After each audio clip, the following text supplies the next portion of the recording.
Hi, my name is attorney Nadia Khalid, and I'm an attorney here at the Powers Law Group. Today is Friday, September 7th, 2018. I'm going to go ahead and apologize off the bat for my voice. I think I'm having some sort of allergy attack in Houston, but thank you for joining us today. Like I said, it's September 7th. We hope that you all had peaceful and restful and productive Labor Day weekends. We're really happy to have you guys here. Just as a quick reminder before we start, if you have any questions that come up along the way and you want to make a consultation later on, our Houston office phone number is 713-589-2085, and our New Jersey office phone number is 201-210-8240. So just the numbers are right here in case anything comes up before or after today's Facebook Live. So there's a lot happening in the news. As I'm sure you guys are aware, immigration remains a hot, trending topic in almost every newsreel that you tune into. Today's focus for the majority of our discussion will be about children being separated from their parents at the border. So there's two major stories that we really want to look at. The first is that dozens of students are still separated from their families as the school year starts. Some of you might be thinking, why are we calculating this based on the start of the school year? This is important because about 40 children in New York City are still separated from their families and have not been placed with long-term guardians. And so this means that while other kids head back to school this week, these kids are in a sort of limbo and haven't been able to join the academic school year, potentially placing them at a risk of missing the school year and having to start later on in the year or even next year. The children in question are in temporary foster care and have not been placed with sponsors, and advocates for these children are saying that there's not much that they can do while the children are in federal custody. And what makes this issue even more frustrating is that there's no information about when these children will be released, what agency could possibly take care of them, and what are the plans for placing them with long-term guardians. In June, the mayor of New York, Mayor Bill de Blasio, even sent a letter to the Health and Human Services Secretary, Alex Azar, inquiring about the status of these separated yet detained children, and there still hasn't been a response. So this issue is very timely as the school year starts. There's about roughly 300 separated children in the city of New York alone. And as some of you may remember, a few months ago, there was a court-mandated deadline for those children to be reunited with their parents, or if not, for there to be some sort of other long-term solution. And obviously, that deadline has not been met. Like I said earlier, the real burden and the point of this is that it will be difficult for the children to start an academic school year and to meet normal needs while other children are learning more, making a routine. These children remain in limbo. In connection with that, our second news story is about how the current administration is moving to sidestep restrictions.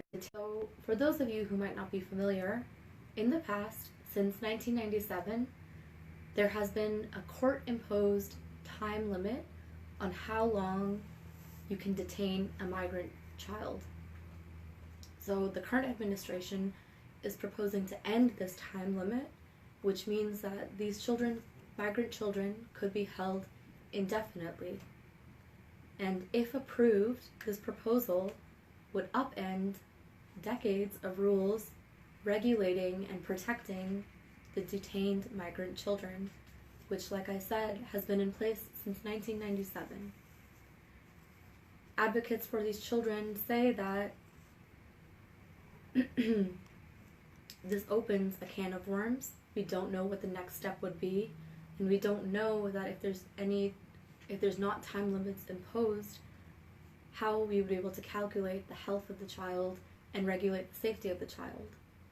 However, the administration says that because of legal loopholes, this significantly hinders the department's ability to properly detain and remove family units that have no legal basis for remaining in the country.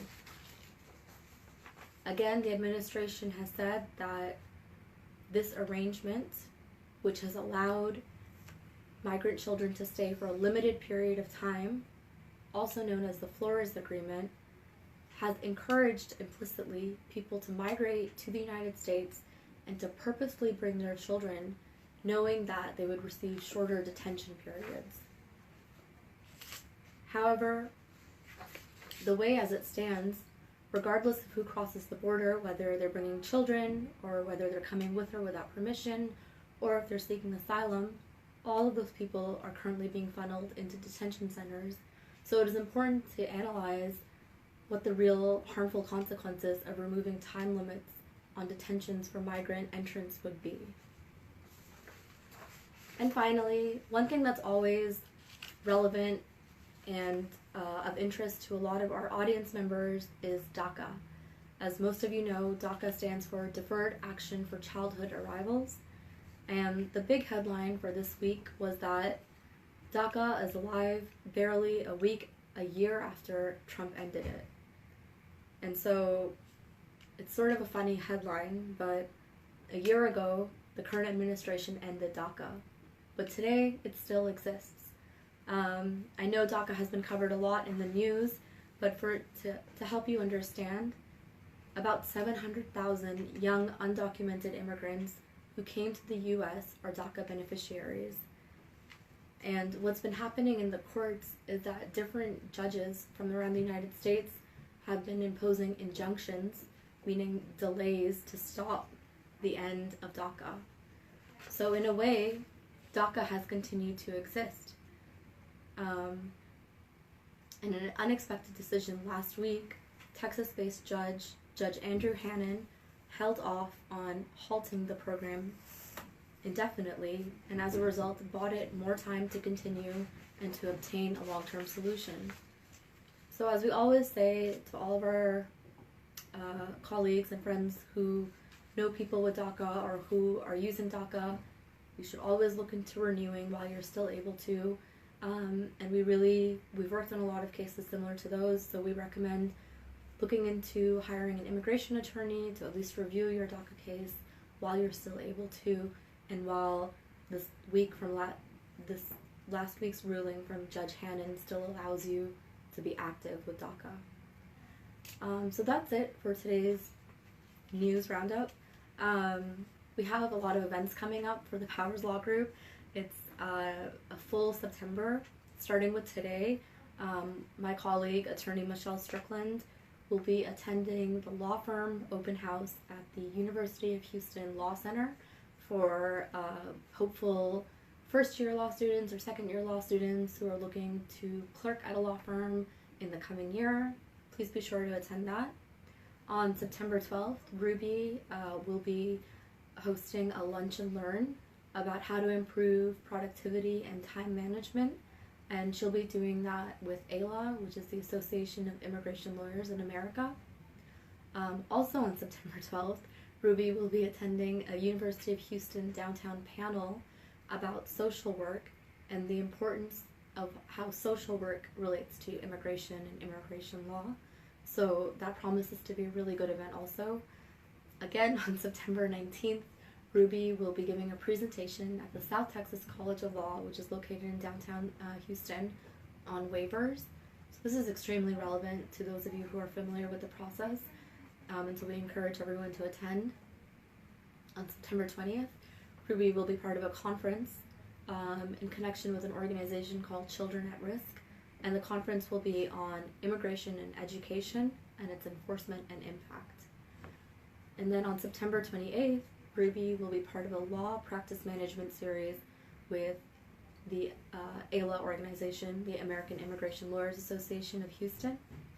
And then finally, on November 2nd, Ruby will be attending another AILA Texas chapter fall conference on mission, vision, and strategic growth of lawyers and their role in law firms.